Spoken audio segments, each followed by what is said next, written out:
Why is broken access control considered one of the most dangerous vulnerabilities in web applications? Because it allows a user to perform actions or access data they should never be allowed to access. In other words, the application fails to properly enforce permissions. So it's all about permissions? Exactly. Every user has a specific level of privilege. If the application doesn't verify those privileges correctly, attackers can bypass the restrictions. Are there different types of broken access control?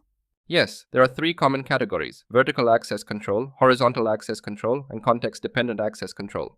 What's vertical access control?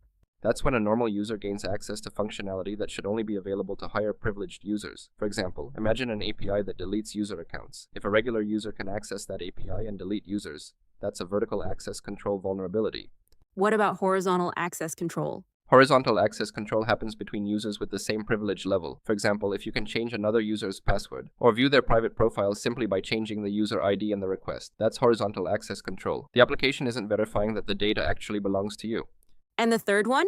That's context-dependent access control. Here, the problem isn't who you are.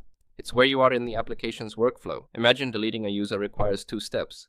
First, you click delete, then you're asked to confirm the action. If the confirmation step doesn't verify that you actually completed the first step, an attacker might skip directly to the confirmation request and delete the user anyway. So every step should verify permissions, not just the first one?